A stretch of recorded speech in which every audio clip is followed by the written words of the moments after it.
Corla. Taoiseach, I was deeply dismayed at the negative remarks about cyclists made by Judge James O'Donoghue. My colleague, Deputy Ciarán Ahern, has submitted a formal complaint to the Judicial Council, and I note that many judges have expressed criticism. Some judges even cycle, as many of us in the Oireachtas do.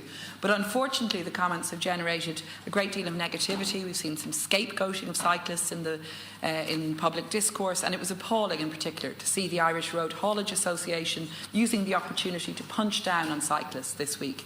14 cyclists were killed on our roads last year, Taoiseach, 45 in the last 5 years. Cyclists are vulnerable road users, and we as a country should be encouraging more people to cycle. We should be promoting cycling as a safe option, and indeed for all sorts of reasons this would be positive, for climate action reasons, for public health reasons, and to tackle congestion and the build-up of traffic and proliferation of private vehicles in our streets. So Taoiseach, what we saw in the last government was a commitment by the Green Party to ensure proper investment in cycling. Will your government tackle the negative narrative around cycling and invest in cycling infrastructure?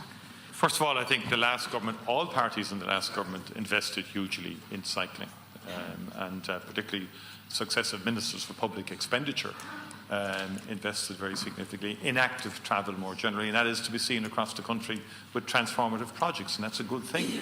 And I reject any stereotyping of cyclists or any categorisation of cyclists, and I don't want to breach any separation of powers, but I'm very clear that's not any general comment to the effect that it impacts negatively in terms of the perspective on cyclists is wrong and shouldn't happen.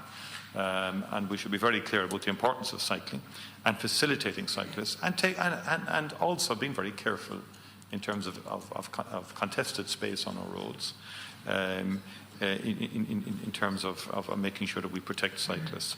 About €1 billion has been invested since 2021 in walking and cycling projects across the country. The NTA, National Transport Authority's Active Travel and Sustainable Transport Programme is very significant, continues to be, with higher amounts again this year.